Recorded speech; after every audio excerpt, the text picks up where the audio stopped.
जय श्री राम। श्रीमद् भगवद्गीता महात्म्यम धरोवाच, that means Bhudevi mother earth. भगवन् परमेशान भक्तिरव्यभिचारिणी प्रारब्धं बुज्य मानस्य कथं भवति हे प्रभो। प्रारब्धं भुज्यमानस्य कथं भवति हे प्रभो। The earth said, O Bhagavan, O the Supreme Lord, how can unflinching devotion arise in him who is immersed in his prarabdha karma, worldly life? ప్రారబ్ధ కర్మంలో మునిగి తేలుతున్నాడు అనమాట. అంటే సంసారంలో మునిగి తేలుతున్నవాడు వాడికి భక్తి అన్నది ఎలా పుడుతుందండి? ఎంత సింపుల్ క్వశ్చన్ చూడండి. మనము రోజు కింద మీద పడుతున్నాము, బాధలు, సంసారంలో ఎన్నో కష్టాలు, తలకాయ నొప్పులు. ఎందుకంటే ఇది దుఃఖాలయమ శాశ్వతం అన్నమాట చెప్పాడు కదా కృష్ణుడు. మాముపేత్య పునర్జన్మ దుఃఖాలయమ శాశ్వతం నాప్నువంతి మహాత్మాన సంసిద్ధిం పరమాంగతః. ఇంకో చోట 9వ చాప్టర్లో ఏం చెప్పాడు? కిం పునర్బ్రాహ్మణ పుణ్య భక్త రాజర్షయస్తదా అనిత్యం అసుఖం లోకం ఇమం ప్రాప్య భజస్వమాం. అనిత్యం అసుఖం లోకం. సో ఇందులో అనిత్యం అసుఖమైన లోకంలో దుఃఖాలయం అశాశ్వతం అన్నది. ఈ లోకంలో ఏదో శాశ్వత సుఖం దొరుకుతుందని పాటుపడుతూనే ఉంటాం మనం. కొన్ని సుఖాలు ఉన్నాయి, కాదని కాదు, కాకపోతే ఏది పర్మనెంట్ కాదు. కాబట్టి ఈ బాధలో ఎలాగో మునిగి తేలుతూ ఉన్నాం. అందుకనే భూదేవి అడిగిందంట కృష్ణుణ్ణి, భగవన్ పరమేశాన భక్తిర్ అవ్యభిచారిణి. అవ్యభిచారిణి భక్తి అంటే ఏమిటి? అన్ఫ్లించింగ్ డివోషన్, ఇటు అటు పోకుండా. అలాంటిది ఎలా వస్తుందండి? ప్రారబ్ధం భుజ్యమానస్య కథం భవతి హే ప్రభో. ప్రభో, మేము ఇక్కడ చస్తున్నాం. ఇక్కడ ఇలాంటి ప్రారబ్ధాలతోటి కింద మీడ. బుద్ధుడు జీవితంలో ఒకసారి ఒక ఆమె వచ్చి, నా కొడుకు చచ్చిపోయాడు, నువ్వు మహానుభావుడివి, జీవం పోయి అంటే బుద్ధుడు అన్నాడంట, సరే పోస్తాను, కానీ నువ్వు ఏ ఇంటికైనా ఎక్కడి నుంచైనా ఏదైనా ఇంటికి వెళ్ళి ముష్టెత్తుకునిరా. ఏమని? కొన్ని ఆవగింజలు తీసుకురా. ఆ ఇంట్లో ఏది బాధ అన్నది, చావు బాధ అట్లాంటిది ఏవి జరిగి ఉండకూడని ఇంటి నుంచి నువ్వు ఆవగింజలు కొన్ని తీసుకురా. ఈమె బయలుదేరింది. ఏమైంది? ఈ బాధలు లేని ఇల్లు అంటూ ఏమైనా ఉంటుందా? మనిషి అన్నాక ప్రతి ఒక్కటి పైనుంచి పై మెరుగులే. అందరు బాగానే ఉన్నట్టే ఉంటారు. డబ్బు ఉన్నవాడు బాగానే ఉన్నట్టు ఉంటాడు, మిడిల్ క్లాస్ వాడు అన్ని రకాలుగా ఐశ్వర్యాలు ఉన్నట్టు ఉంటాడు. కొంచెం పైనుంచి పై పొర తీసామనుకో, కింద ఏడుపు ఉంటుంది. ఏదో ఉంటుంది. వాడికి క్యాన్సర్ ఉంటుంది, లేక కొడుక్కి పిల్లలు పుట్టరు, లేక వాడికి ఏదో డిసీజులు ఉంటాయి, ఏదో ఉంటుంది. వీడికి ఏదో జబ్బులు ఉంటాయి, ఇంకా రకరకాలుగా మనం ఊహించలేమన్నమాట. అంటే ఆర్థికంగా బాగున్నంత మాత్రాన ఎవడో సుఖంగా ఉన్నాడు అని అనుకున్నామంటే చాలా పెద్ద పొరపాటు చేస్తున్నట్టు. సో అందుకే ఇది దుఃఖాలయం శాశ్వతం. ఇది తట్టుకోగలగాలి. మరి మనిషి జన్మ వచ్చింది కదా, ఎందుకు వచ్చింది? చేసిన ప్రారంధాన్ని అనుభవించడానికి జన్మ వస్తుంది. అందుకని ఇక్కడేదో సుఖం పర్మనెంట్గా దొరుకుతుంది అనుకోవడం చాలా తప్పు, మూర్ఖత్వం అది. సో మహాత్మ్యం ధరోవాచ, భగవన్ పరమేశాన భక్తిరవ్యభిచారిణి ప్రారబ్ధం భుజ్యమానస్య కథం భవతి హే ప్రభో. శ్రీ విష్ణుర్వాచ, శ్రీకృష్ణుడు ఏం చెప్తున్నాడు విష్ణు రూపంలో? ప్రారబ్ధం భుజ్యమానో హి గీతాభ్యాసరతః సదా స ముక్త స సుఖీ లోకే కర్మణా నోపలిప్యతే. ఏమన్నట్ట విష్ణుమూర్తి? దో engaged in the performance of worldly duties, one who is regularly studying the Bhagavad Gita becomes free. He is going to be a happy man in this world, and he is not going to be bound by karma. నీ రోజువారీ పనులు ప్రారంధంలో నువ్వు మునిగి ఉన్నప్పటికీ కూడా రెగ్యులర్గా Bhagavad Gita చదివినవాడు free అయిపోతాడు. మోక్షానికి అర్హత వస్తుంది, మోక్షమే వస్తుంది, జీవన్ముక్తుడు అయిపోతాడు. వాడిని ఏ కర్మలు అంటుకో, వాడు సంతోషంగా కూడా ఉంటాడు. అందుకని రెగ్యులర్గా గీత చదవాలి. చూసారా, నాకు నిజంగా గీత చదివినంతసేపు హాయిగా ఉంటుంది. గీత ఆపి మళ్ళీ పనులు దిగ్గానే రకరకాల ప్రాబ్లమ్స్ స్టార్ట్ అవుతాయి. అందుకనే ఎప్పుడు శ్రీకృష్ణుడి గురించి తలుచుకుంటూ మిగిలిన పనులు చేసుకుంటూ ఉండాలి. మన కంట్రోల్లో ఉన్నవి కొన్నే ఉంటాయి జీవితంలో, వాటి గురించి మనం ఏమైనా చేయొచ్చు. చాలా విషయాలు మన కంట్రోల్లో లేవు. కంట్రోల్లో లేని వాటి గురించి బాధపడడం మూర్ఖత్వం. నెక్స్ట్ ఏమన్నాడు, మహాపాపాది పాపాని గీతాధ్యానం కరోతి చేత్ క్వచిత్ స్పర్శం న కుర్వంతి నలినీదల మంబువత్. అంటే దీని అర్థం ఏంటి, just as the water stains does not stain the lotus leaf, నీళ్లు తామరాకును తడపవు, ఎలాగైతే తడపవు అలాగే పాపాలు అంటుకోవట. ఎవడికి రెగ్యులర్గా గీతా పఠనం చేసేవాడికి పాపాలు అంటుకో. అమ్మ బాబు, ఎంత చూడండి ఎంత గొప్ప విషయం చెప్పాడు. మహాపాపాది పాపాని గీతాధ్యానం కరోతి చేత్ క్వచిత్ స్పర్శం న కుర్వంతి నలినీదల మంబువత్. సో అందుకని ఎన్నో చేసామండి మనం పాపాలు, అందుకే జన్మలు వచ్చాయి. కాకపోతే లక్కీగా మనం మంచివేవో మంచి కర్మలు ఎక్కువ చేసాం కాబట్టి మానవ జన్మ ఇచ్చాడు. ఇక్కడి నుంచి మనం మోక్షం పొందలేకపోతే మళ్ళీ 84 లక్షల యోనులు, 84 యోని అంటారు, 84 యోని హిందీలో, మళ్ళీ పుట్టాలి. అందుకని బాబు భగవద్గీత రోజు చదవండిరా. తర్వాత ఏమన్నాడు ఇంకా, గీతాయా పుస్తకం ఎత్ర ఎత్ర పాఠ ప్రవర్తతే తత్ర సర్వాణి తీర్థాని ప్రయాగాదీని తత్ర వై. All the centres of pilgrimage like Prayaga, అన్ని పిలిగ్రిమేజెస్, తీర్థయాత్రలు, ఆ స్థానాలు. Dwell in that place where Gita is kept and where Gita is read. ఎక్కడైతే భగవద్గీత పెట్టబడినదో, ఎక్కడైతే భగవద్గీత ఉంచబడినదో, చదవబడినదో అక్కడ తీర్థస్థానాలన్నీ అక్కడే ఉన్నాయి అంటున్నాడు. ప్రయాగం కూడా అక్కడే ఉందట. ఆహాహా. సో ఇంట్లో భగవద్గీత ఉందా? భగవద్గీత ఒక్కటి మూలం కొనుక్కోండి. తర్వాత తెలుగులో కావాలంటే, హిందీలో కావాలంటే, ఇంగ్లీష్లో కావాలంటే మీకు గీతా ప్రెస్లో దొరుకుతాయి. రామ్ సుఖ్దాసు, తర్వాత జయదయాల్ గోయాందక, వీళ్ళు గొప్ప కథావాచకులు. వాళ్ళు రాసిన పుస్తకాలు ఉన్నాయి. అవి నా దృష్టిలో అన్నిటికంటే బెస్ట్ ఇంటర్ప్రిటేషన్ అవే. మిగిలిన పేర్లు నేను ఎత్తను. మిగిలిన వాళ్ళు ఎంతోమంది, నా దగ్గర 100 కమెంట్రీలు నేను చదివాను. కానీ అన్నిటికంటే number 1 is Gita press. Okay, Bhagavadgita Gita press వాళ్ళది కొనుక్కోండి, కమెంటరీస్ కొనుక్కోండి, మూలం కొనుక్కోండి. ఏది గీతా పారాయణం చేయడానికి మూలం ఒక్కటి ఉంటే చాలు. శ్లోకాల అర్థం తెలుసుకోవాలంటే ఈ రెండూ కొనుక్కోండి. రామ్ సుఖ్దాస్ జీది 2 వాల్యూమ్స్, జయదయాల్ గోయాందికాది ఒకటే వాల్యూమ్లో ఉంటుంది. ఇది కొనుక్కోండి. హైలీ సబ్సిడైజ్డ్ కాబట్టి మనం అందరం కొనుక్కొని ఇంట్లో పెట్టుకోవాలి, చదువుకోవాలి అప్పుడప్పుడు. తర్వాత ఏమన్నాడు, సర్వే దేవాశ్చ ఋషయో యోగినః పన్నగాశ్చయే గోపాల గోపికా వాపి నారదోద్ధవ పార్షదైః. అంటే ఆల్ ద గాడ్స్, అందరు దేవతలు, ఋషులు, యోగులు, తర్వాత ఏమిటి ఈ వాసుకి, సర్వే దేవాశ్చ ఋషయో యోగిన పన్నగాశ్చయే అంటే పాములు అంటే డివైన్ సర్పెంట్స్ అనమాట. ఎవరు, శేషనాగు లాంటి వాళ్ళు, వాసుకి, వీళ్ళందరూ. ఏమంటున్నాడు, సర్వే దేవాశ్చ ఋషయో యోగిన పన్నగాశ్చయి గోపాల గోపికా వాపి నారదోద్ధవ పార్షదై. అందరూ friends and devotees of Krishna, గోపాలకులు, గోపికలు, గోపాలులు, నారదుడు, ఉద్ధవుడు అందరూ అక్కడ ఉంటారంట. ఎక్కడ? భగవద్గీత ఎక్కడుంటే. అమ్మా, మరి భగవద్గీత ఉందారా ఇంట్లో? భగవద్గీత లేకపోతే, భగవద్గీత ఇంట్లో ఉందంటే నారదుడు, ఉద్ధవుడు, ఓహో దేవతలందరూ, ఋషులు, యోగులు, శేషనాగు, గొప్ప గొప్ప సర్పాలు, డివైన్ సర్పాలు అనమాట. వాళ్ళంటే పాములు కాదు, మన కాటేయడానికి కాదు వాళ్ళు ఉన్నది. గోపాల గోపికా వాపి నారదోద్ధవ, నారదుడు, ఉద్ధవుడు, వీళ్ళందరూ అండ్ అదర్స్ పార్షదై, అందరూ అక్కడ ఉంటారట. అబ్బా, ఊహించుకుంటేనే ఎంత ఆనందంగా ఉంది చూసారా. తర్వాత సహాయోజాయతే శీఘ్రం ఎత్ర గీతా ప్రవర్తతే ఎత్ర గీతా విచారశ్చ పఠనం పాఠనం శృతం తత్రాహం నిశ్చితం Prithvi నివసామి సదైవహి.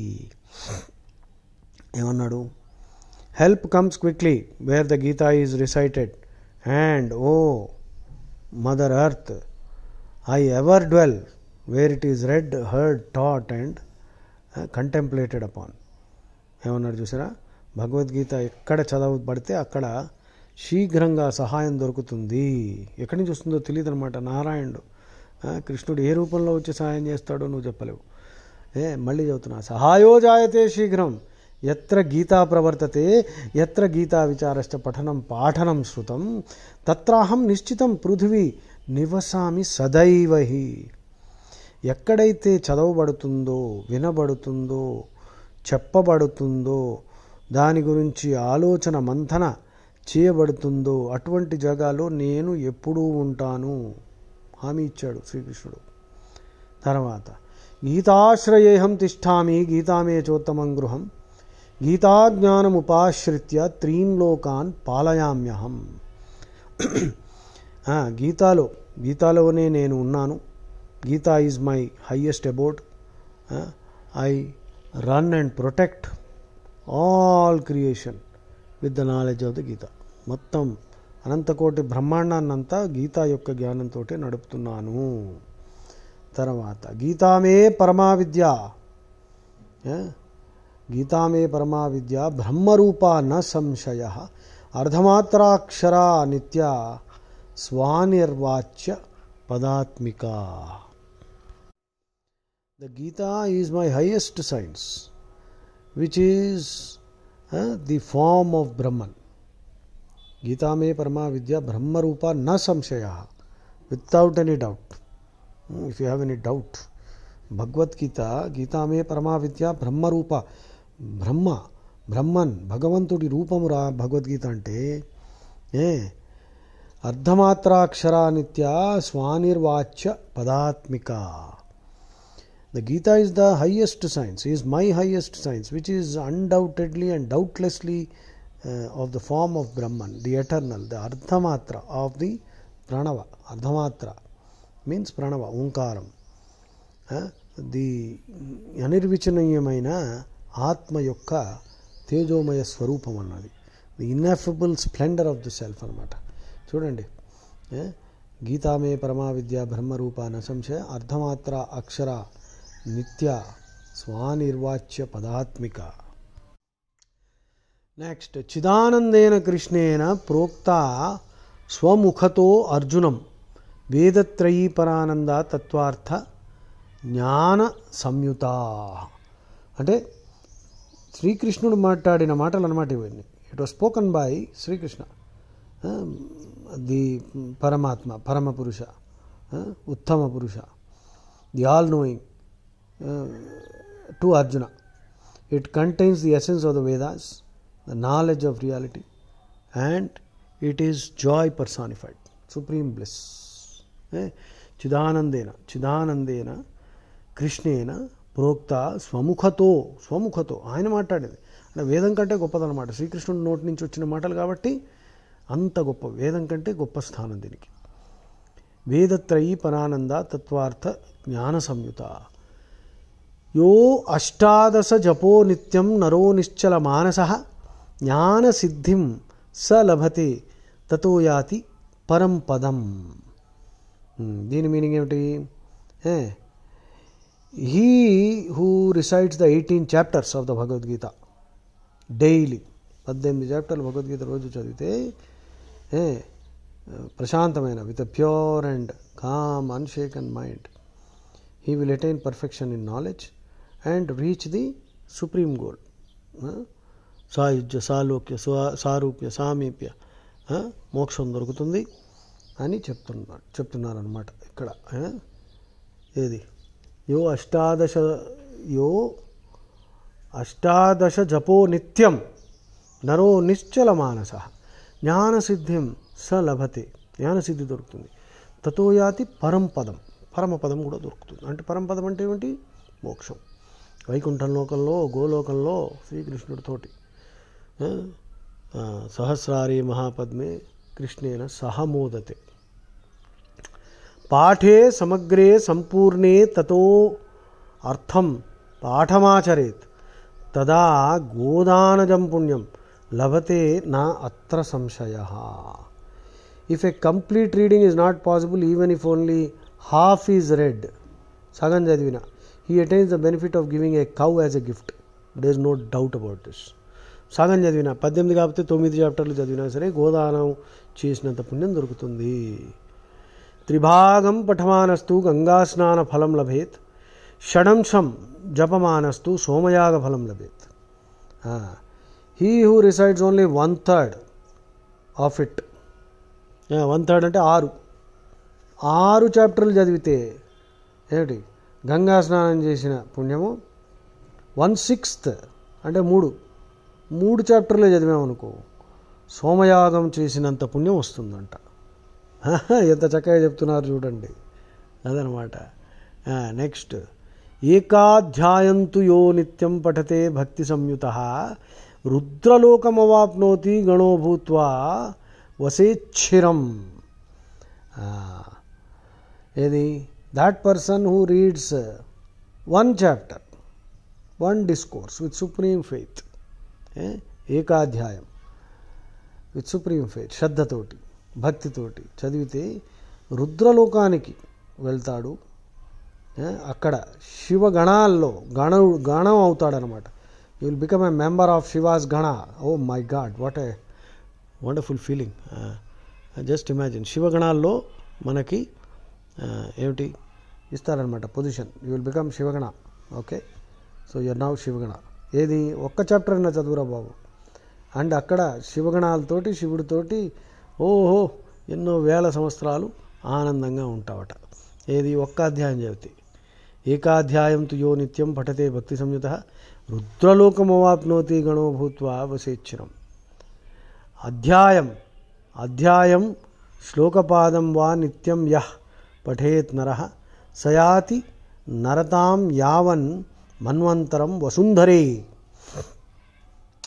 If one reads a chapter or even a part of a verse daily, part of a verse, oh Bhudevi, he retains a human body till the end of the Manvantara. మన్వంతరం అంతవరకు మానవ శరీరం దొరుకుతుందంట. ఎంత అదృష్టం చూసావా. లేకపోతే పంది, పిల్లి, కుక్క, పురుగుల్లో పుట్టేయకుండా భగవద్గీత ఒక్క శ్లోకం ఏంటి, పార్ట్ ఆఫ్ ఏ వర్స్, సగం చదివిన ఆట. ఏమన్నాడు, అధ్యాయం శ్లోక పాదం వా, ఒక్క పాదం, నిత్యం యః పఠేత్ నరః సయాతి నరతాం యావన్ మన్వంతరం వసుంధరే. మన్వంతరం అంతా అంటే, మన్వంతరం అంటే 71 మహాయుగాలు. ఇయర్స్లో క్యాల్కులేట్ చేసామనుకో 30,84,48,000 ఇయర్స్, 30,84,48,000 ఏళ్ళు మానవ జన్మతోటి ఉంటాం. ఖచ్చితంగా మానవ జన్మే దొరుకుతుంది. అది అడ్వాంటేజ్ అనమాట. ఏది సగం శ్లోకం చదివినా చాలు. గీతాయా శ్లోకదశకం సప్తపంచచతుష్టయం ద్వౌ త్రినేకం తదర్థం వా శ్లోకానాం యః పఠేన్నరః. ఇక్కడ తర్వాత ఏమన్నాడు, 15, 16 కూడా కలిపి చదువుదాం. చంద్రలోకమవాప్నోతి వర్షాణం అయుతం ధ్రువం గీతాపాఠ సమాయుక్తో అమృతో మానుషతాం వ్రజేత్. He who repeats 10, 7, 5, 4, 3, 2 or even 1 or even half a verse 10, 7, 5, 4, 2, 1 or half శ్లోకాన్ని రిపీట్ చేయగలిగితే చంద్రలోకానికి వెళ్తాడు. 10,000 ఏళ్ళు అక్కడ భోగాలు అనుభవిస్తాడు. accustomed to the daily study of the Gita, a dying man comes back to life again as a human being. మానవ జన్మ మళ్ళీ దొరుకుతుంది. అదృష్టం అనమాట. అంటే మోక్షానికి ఇంకా నీకు ఆపర్చునిటీస్ ఇస్తున్నాడు. మోక్షం సాధించాలి, ఇక్కడి నుంచి కూడా బయటపడిపోవాలన్నమాట. అట్లీస్ట్ ఇక్కడైనా ఉండాలి కదా. పందిలా కుక్కలా పుట్టామనుకో, ఇంకోళ్ళు ఆస్తి కొట్టేసి, దొంగ పనులు చేసి, వెధవ పనులు చేసి, తామసికంగా ప్రవర్తించి, ఆసురీ భావనలతోటి, కామ క్రోధం మోహ కామ క్రోధ మోహ లోభ మద మాత్సర్యాలు అన్నిట్లో మగ్గి అందరినీ దోచుకుని వెధవ పనులు చేసి ఏదో సంతోషిద్దాం అనుకున్నాం అనుకో, మరి పురుగులు పంది ఇంకా మనిషి జన్మే దొరకకపోతే మోక్షం ఎక్కడి నుంచి వస్తుంది? అందుకని గీత రోజు చదివితే అట్లీస్ట్ మనిషి జన్మ ఫస్ట్ ఆఫ్ ఆల్ హాఫ్ శ్లోకం చదివినా మనిషి జన్మ గ్యారంటీడ్ అని చెప్తున్నాడు. తర్వాత ఇప్పుడు ఎక్కడ 16th అయిపోయింది, 17th. గీతాభ్యాసం పునఃకృత్వా లభతే ముక్తిం ఉత్తమం. గీతేత్యుచ్ఛార సంయుక్తో మ్రియమాణో గతిం లభేత్. అంటే by repeated study of Gita anyone can attain moksha. Uttering the word Gita at the time of death is sufficient to attain liberation. గీత అన్న మాట అన్నాడు అనుకో చచ్చేటప్పుడు, చనిపోయేటప్పుడు ఆ మాత్రం అంటే కూడా ఎంత అదృష్టం. అనలేరు చూడండి, ఉన్నట్టుండి వెధవ పనులన్నీ చేసి చచ్చేటప్పుడు గీత అని అనగలుగుతాడా? అనలేడు. ఎందుకంటే అప్పుడు కూడా చేసిన వెధవ పనులన్నీ సినిమా ఫ్లాష్ బ్యాక్ కనిపిస్తుంది అంటారు. నువ్వు జీవితంలో చేసిన వెధవ పనులన్నీ చచ్చేటప్పుడు భగవంతుడు యమ్ముడు ఒకసారి ఫ్లాష్ బ్యాక్ చూపిస్తాడు. చూడరా వెధవా, నువ్వు చేసిన వెధవ పనులు ఇవన్నీ, ఇప్పుడు చావు, చేసిన వాటికి ఎంత చెప్పినా వినలేదు. అక్కడ గీత అన్నవాడు కృష్ణారామ అన్న వర్డే రాదు నీ మైండ్కి. నువ్వు ఎల్లప్పుడూ రామజపము కృష్ణ జపము చేస్తూ ఉన్నావు అనుకో, అప్పుడు రాముడు కృష్ణుడు గుర్తొస్తాడు. అందుకని అలా ఉండాలి అంటే సాత్వికంగా ధార్మికంగా ఉండాలి, లేకపోతే కష్టం. గీతాభ్యాసం పునఃకృత్వా లభతే ముక్తిముత్తమం. గీతేత్యుచ్ఛార సంయుక్తో మ్రియమాణో గతిం లభేత్. Next 18th. గీతార్థ శ్రవణాసక్తో మహాపాపయుతోపి వా వైకుంఠం సమవాప్నోతి విష్ణునా సహ మోదతే. 18th. ఎన్నో పాపాలు చేసినప్పటికీ ఎవడైతే శ్రద్ధగా గీత యొక్క ఉచ్చారణ, గీత యొక్క ప్రవచన, దాని మీనింగు, ఎక్స్ప్లెనేషను వింటాడో వాడు వైకుంఠానికి వెళ్తాడు. మహావిష్ణువుతోటి సాయుజ్య సాలోక్య సారూప్య సామీప్య మోక్షాలు అనుభవిస్తాడు. అట్లీస్ట్ వినండ్రా నాయన. వినడానికి ఎవరు రెడీ లేడండి బాబు, అంటే చెత్త అంతా వింటున్నారు. ఇంకా నన్ను అడిగితే భగవద్గీతనే చెప్పాలి, ఇంకా ఏవి మిగిలిన గ్రంథాల్లో ఏమైనా మంచి ఉంటే అవి తీసి భగవద్గీతలో శ్లోకానికి కోరిలేట్ చేసి నేను చెప్తాను. నాకైతే క్లియర్ అయిపోయింది. ఈ సప్తాహాలు, భాగవత సప్తాహాలు ఇవన్నీ అక్కర్లేదు. భాగవతంలో ప్రక్షిప్తం ఇంటర్పోలేషన్ చాలా ఉంది. కృష్ణుడికి అష్టభార్యలు పెట్టి పూజలు చేస్తున్నారు. నా దృష్టిలో అది తప్పు, చేయకూడదు. ఎందుకంటే చిన్నపిల్లలకి, యువతులకి చూస్తే వాళ్ళకి మనం ఎక్స్ప్లెయిన్ చేయలేక బాధపడాలి. ఇదేంటి ఆయన 8 మంది, 8 ఏమిటి, 16,16,108 పైగా ఇంకా లవర్సు రాధా. మరి ఆయన చేస్తే తప్పు లేదు, నేను చేస్తే తప్ప? దాని కష్టం ఎక్స్ప్లెయిన్ చేయడం. ఆయన గోవర్ధనం ఎత్తాడు, నువ్వు ఎత్తగలవా అని చెప్పి కౌంటర్లు ఇచ్చినా సరే జస్టిఫైడ్గా ఉండదు. అయినా శ్రీకృష్ణుడు నిత్య బ్రహ్మచారి. ఎక్కడ రుక్మిణీదేవి ఒక్కతే భార్య. ఇవంతా కల్పితము. కవులు వాళ్ళు ఇష్టం వచ్చినట్టు భక్తిలో అలా రాశారు. ఏది గీతా గోవిందం, జయదేవుడు చాలా రాశాడు. బ్రహ్మవైవర్త పురాణంలో రాధ వస్తుంది, ఇంకెక్కడ రాధ రాదు. భారతంలో లేదు, హరివంశంలో లేదు, విష్ణు పురాణంలో లేదు, భాగవతంలో ఒక్కచోట అనయరాధిత ఒక్కసారి వచ్చింది. ఇంకా అది పట్టుకొని బ్రహ్మవైవర్త పురాణం అన్నది ముఘల్సు పరిపాలించేటప్పుడు ఈ ముఘల్ రాజులు, తురకలు మన హిందూయిజంని చెడగొట్టడానికి, అంటే వాళ్ళది ఎలాగూ వాళ్ళ బుక్కుల నిండా లెచ్చరీ, బుచ్చరీ, ట్రెచరీ. ఇంగ్లీష్లో లెచ్చరీ అంటే కామోద్రేకము, బుచ్చరీ అంటే నరకడం, ట్రెచరీ అంటే వెన్నుపోటు, నమ్మించి మోసం చేయడం. ఇవే ఉన్నాయి, పూర్తిగా నిండి ఉన్నాయి అశ్లీలంతో. వాళ్ళది ఎలాగో వాళ్ళు మార్చుకోలేరు కాబట్టి వాళ్ళు డిసైడ్ అయ్యారు అన్నమాట, వీళ్ళని దింపేద్దామని.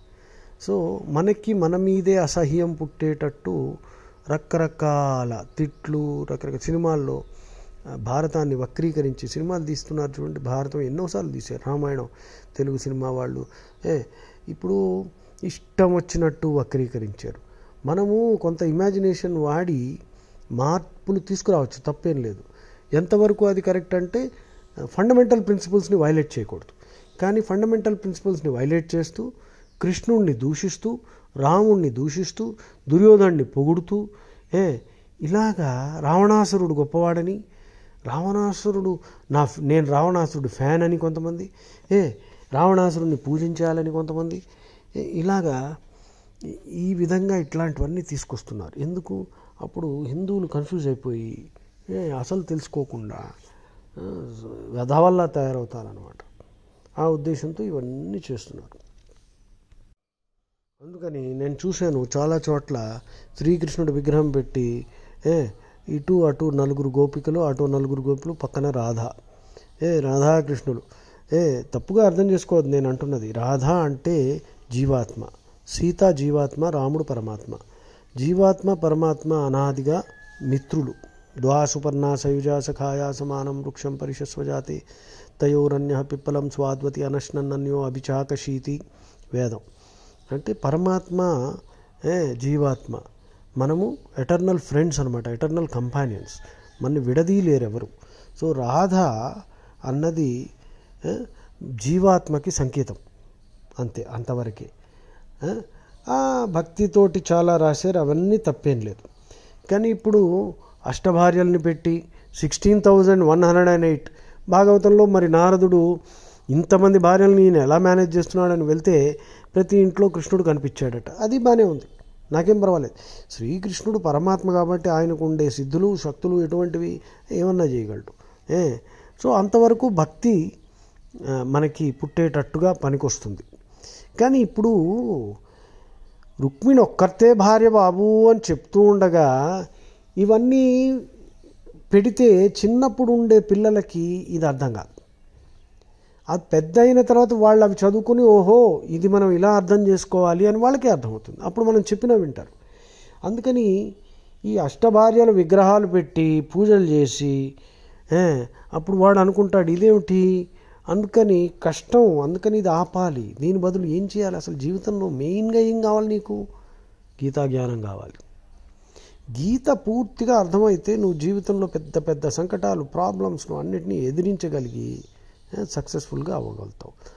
దానికి అది ఎక్స్ప్లెయిన్ చేసేటప్పుడు సైకాలజీ, మేనేజ్మెంట్, మార్కెటింగ్ ఉన్న సబ్జెక్ట్స్ అన్నీ మనం డిస్కస్ చేసుకోవచ్చు. రామాయణం సరే, అది వేరే పక్కన పెట్టండి. ఈ పురాణాల్లో ఎక్కడెక్కడ, ఉపనిషత్తులో ఎక్కడెక్కడ మనకి అనుకూలంగా గీతాకి సమానంగా కన్కార్డెన్స్ ఉంటే అవి తీసుకొచ్చి ఆ కథలు భక్తిని పుట్టించడానికి, జ్ఞానోదయం కలిగేటట్టు, మధ్యలో కొంత ఎంటర్టైన్మెంట్ కూడా ఉండొచ్చు, తప్పేం లేదు.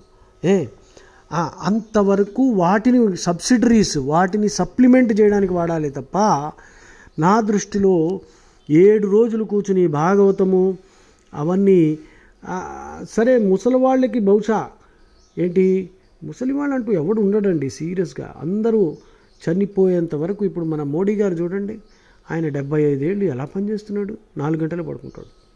సో కర్మయోగి అవ్వండిరా బాబు అంటే మరి భగవద్గీతలో కూడా ఆయన ఏం చెప్పాడు? స్వే స్వే కర్మణ్యభిరత సంసిద్ధిం లభతే నరః. ఎవడి పని వాడు సరిగ్గా చేసుకుంటే మోక్షం వస్తుందిరా అన్నాడు. అంతేగాని యజ్ఞాలు చేసేయండి, గంటలు కూర్చుని అన్నీ నెయ్యిలు పోసేసి ఏదో కొంచెం చిన్నగా చేస్తే వాతావరణం శుద్ధి అవుతుంది, అంతవరకు నేను ఒప్పుకుంటా. ఇదే పని. దాని బదులు పొలం దున్నండి, పంటలు పండించండి, కూరలు పండించండి,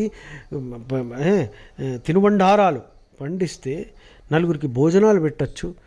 దేశంలో ఎంత పని ఉందండి? ఇవన్నీ వదిలేసి 7 రోజులు ఈ పురాణాల గాథలు వింటూ ఉంటే నా దృష్టిలో అది తప్పు, చేయకూడదు. 2 గంటలు 3 గంటలు పోనీ భగవద్గీత ఫుల్ డే వర్క్షాప్ పెట్టు, కావాలంటే 2 రోజులు వర్క్షాప్ పెట్టు.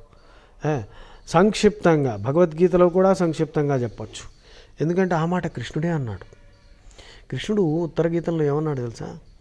అనంతశాస్త్రం బహువేదితవ్యం అల్పశ్చ కాలం బహవశ్చ విఘ్నాః యత్సారభూతం తదుపాసితవ్యం హంసో యదా క్షీరమివాంబు మిశ్రం.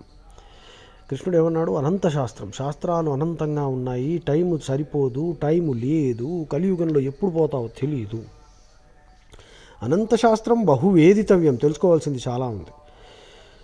అనంతశాస్త్రం బహువేదితవ్యం, అల్పశ్చ కాలం, కాలం చాలా తక్కువ, బహవశ్చ విఘ్నాలు చాలా ఎక్కువ. ఏదో వస్తుందండి, కరెంటు పోతుంది, దోమలు కుడతాయి, లేకపోతే ఎవడో వస్తాడు, ఏదో అవుతుంది, మోటార్ ఫెయిల్ అయింది, బండి ఆగిపోయింది, ఎవడో ఒకడు కేకలు పెడతాడు, పిల్లవాడు ఏడుస్తాడు. నీకు కూర్చుని శ్రద్ధగా భగవద్గీత చదువుదాం అంటేనే అవటం లేదు.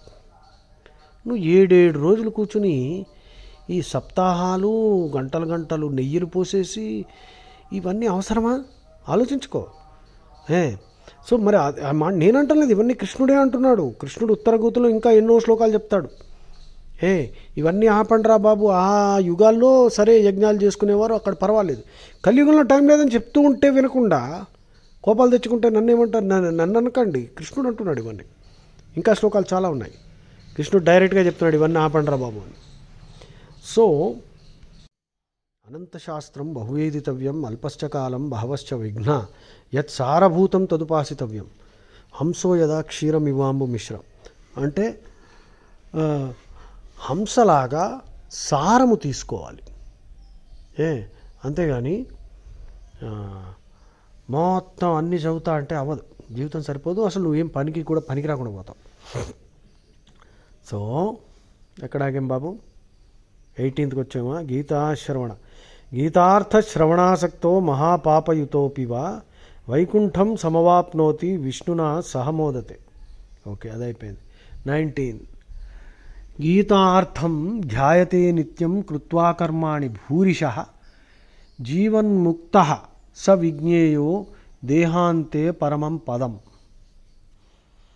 He who meditates on the meaning of the Gita, having performed many dharmic activities, he will attain moksha after death.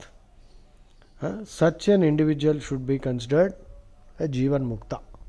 Geetartham dhyayate nityam krutva karmani bhurishah Jivan Muktah savigneyo dehante paramam padam. రెగ్యులర్గా భగవద్గీత చదువుతూ ధర్మకార్యాలు చేస్తూ, ధర్మకార్యాలు ఉత్తిగా తిండి పెట్టడం, అన్నదానాలు ధర్మకార్యాల కింద రావు. శ్రమదానం చేయించాలి, వాళ్ళు వర్క్ చేయాలి, దానికి తిండి పెట్టాలి. మనం ఒక ఆశ్రమం పెట్టుకున్నాం అనుకో, అక్కడ కొంచెం సాగు చేయాలి, భూమి దున్నాలి, ఎరువులు వేయాలి, ఏదో కొంత వర్క్ చేయించాం అనుకో, 2 గంటలు కష్టపడి పని చేస్తే మంచిగా భోజనాలు పెడితే హెల్త్కి కూడా మంచిది. ముసలి కాదు, పెద్ద కాదు, చిన్న కాదు, అందరూ. తర్వాత భగవద్గీత సారం చెప్పాలి, 2 గంటలో 3 గంటలో వినగలిగితే. మొత్తం భగవద్గీత మనం డిస్కస్ చేయాలి అంటే నా లెక్కలో ఒక 6 గంటలు చాలు. మధ్యలో ఒక గంటన్నర తర్వాత 15 నిమిషాలు బ్రేక్ ఇచ్చేసి ఒక్క రోజులో ఖతం చేసేది సారం, మొత్తం భగవద్గీత సారం నేను చెప్పగలుగుతా. అది అయిన తర్వాత ఇంకేం చేయాలి? యాక్టివిటీస్. శ్రీకృష్ణుడు 64 కళలను మాస్టర్ చేశాడు 64 రోజుల్లో. ఆ తర్వాత అన్ని శాస్త్రాలు, వేదాలు అన్నీ ఆయన నేర్చుకున్నాడు సాండీపని ఋషి దగ్గర. అంటే మనకి చెప్తున్నది అదే, మనం కూడా అలా చేయొచ్చు, అంత శక్తి మనకు కూడా ఉంది. కానీ మనం ఏం చేస్తున్నాం? ఏది తెలియదు, వెర్రివాళ్ళలాగా ఇక్కడ అక్కడ టైం వేస్ట్ చేసుకుంటున్నాం. అందుకని ఏం చేయాలి? ఆశ్రమంలో జిమ్ పెట్టాలి పిల్లలకి. మంచి శ్రీకృష్ణుడు, బలరాముడు మల్లయుద్ధ విశారద, తర్వాత కలరీపయట్టు, మల్కంబు, ఇవన్నీ గొప్ప గొప్ప మార్షల్ ఆర్ట్స్ అన్నీ వాళ్ళే, కృష్ణుడు బలరాములే తీసుకొచ్చారు, ఇన్వెంట్ చేశారు. సో మనం అవి నేర్చుకోవాలి. ఇంకా మిగిలిన టైంలో 64 కళలు, అవి పెద్ద లిస్ట్ ఉంది, అది కావాలంటే చెప్తా. అందులో మనకి ఇప్పుడు ఇంకా వేరే కళలు ఉన్నాయి. పబ్లిక్ స్పీకింగ్ అన్న కళ కూడా కావాలి కదా, రిటారిక్ నేర్పించాలి, స్టేజ్ ఎక్కి ఎలా మాట్లాడాలి, ఇది చేయాలి ఆశ్రమంలో. ఆశ్రమంలో ఊరికనే భజనలు కాదు, 7 రోజులు కూర్చుని భాగవతం. కృష్ణుడు అది వినడానికి బాగానే ఉంటుంది, కానీ ఇప్పుడు కృష్ణుడు కూడా అరే నువ్వు ఈ భగవద్గీత నేర్చుకోరా, ఇక్కడ ధర్మయుద్ధం జరుగుతూ ఉంటే నువ్వు ఊరికనే ఇంత టైం వేస్ట్ చేస్తే మంచిది కాదు అని నా ద్వారా చెప్పిస్తున్నాడు. శ్లోకాలు కూడా ఉన్నాయి, అవి తర్వాత చెప్తాను. ఉత్తర గీతలో చదివితే అప్పుడు మీకు అర్థమవుతుంది నేను ఎందుకు ఇలా మాట్లాడుతున్నాను. డైరెక్ట్గా చెప్తే బాధపడతారు కాబట్టి కొంత సటిల్గా చెప్తున్నాను ఇక్కడ.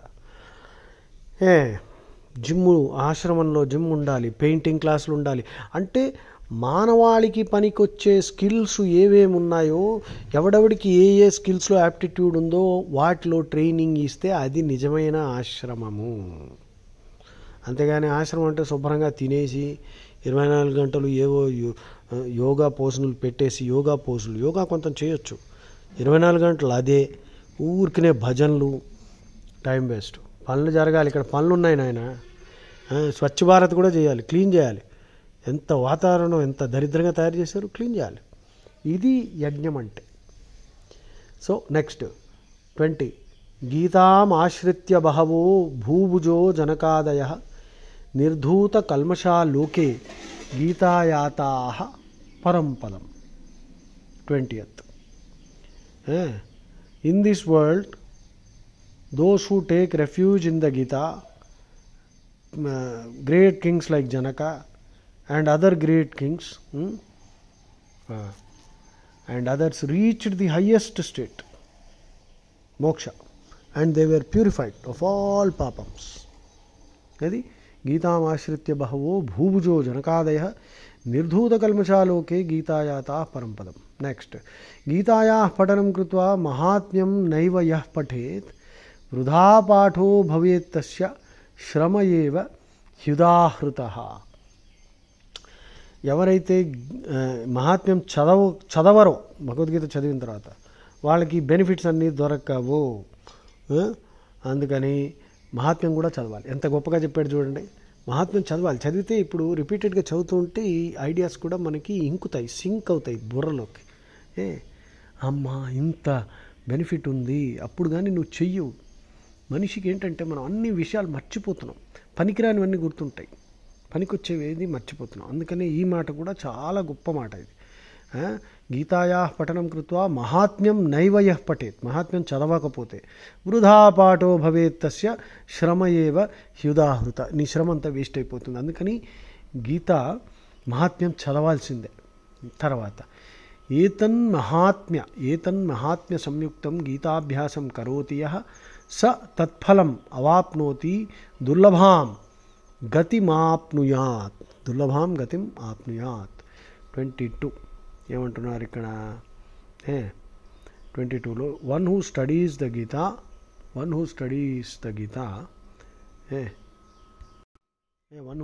గీత together with the Mahatmya will attain all the benefits and reach the highest state, which is otherwise very difficult to attain. So ఈ రెండు శ్లోకాలు 21 and 22 కలిపి చదివితే గీతాయా పఠనం కృత్వా మహాత్మ్యం నైవ యః పఠేత్ వృధా పాఠో భవేత్ తస్య శ్రమ ఏవ హ్యుదాహృతః ఏతన్ మహాత్మ్య సంయుక్తం గీతాభ్యాసం కరోతి యః స తత్ఫలం అవాప్నోతి దుర్లభాం గతిమాప్నుయాత్. దుర్లభం అన్నమాట ఇది. ఏది మోక్షం అన్నది చాలా దుర్లభం. అది నీకు ఈజీగా దొరుకుతుంది ఎప్పుడు నువ్వు గీతా మహాత్మ్యం రెండు చదివితే. ఆఖరికి సూత ఉవాచ, సూతుడు అన్నాడు, మహాత్మ్యం ఏతద్గీతాయా మయా ప్రోక్త సనాతనం.